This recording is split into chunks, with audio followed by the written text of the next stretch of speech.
What's up, guys? Yesterday we discussed the importance of the preparation to tackle any objection that might be heading your way.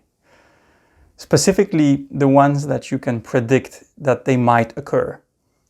Well, not all objections can be anticipated or predicted, and not all are brought up early in the sales process. So what happens when you find yourself in a situation when an objection comes your way that you weren't expecting at all?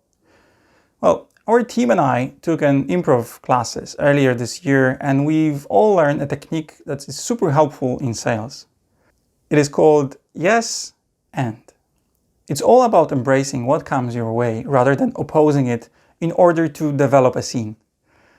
The same thought process that works in improvisation class can help you deal with more efficiently with objections. Here's what you need to do.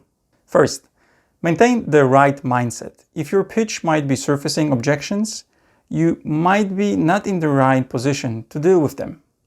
Train yourself to appreciate objections.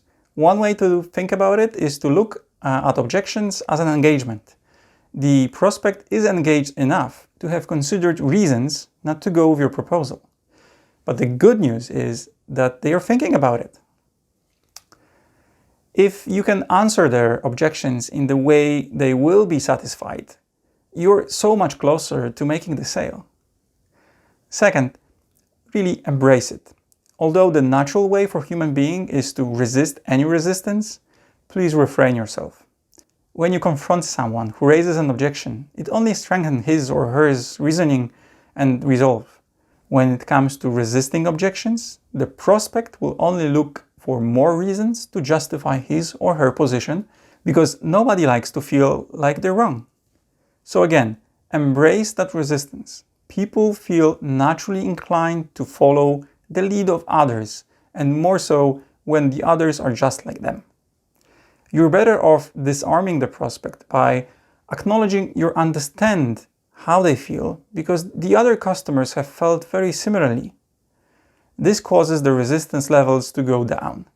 But you don't want to leave someone in a state where they feel justified or correct in the objections.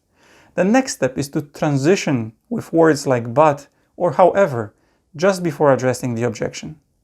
Studies show people tend to forget what comes before but, and they remember what comes only after. The final step is to share your perspective on the situation.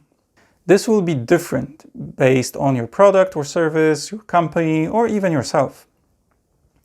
For all the typical objections you face, you'll need to know how you'll answer them. In some circles, these steps to dealing with objections are known as feel, felt, and found approach.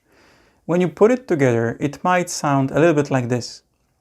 John, I really understand how you feel, because we had customers that felt the same way. However, after testing our product, considering all the features and taking into account all the benefits, they found that we're actually the best value for the money. I think you will see it on your own as we go through the demonstration, and I will answer all your specific questions.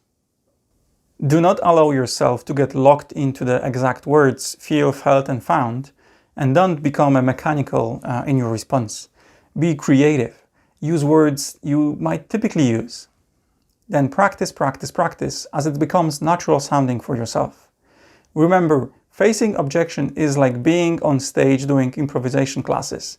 You won't always know what will come your way, but if you will embrace it, you will continue the conversation and have a better opportunity to actually make the sale. Thanks, guys.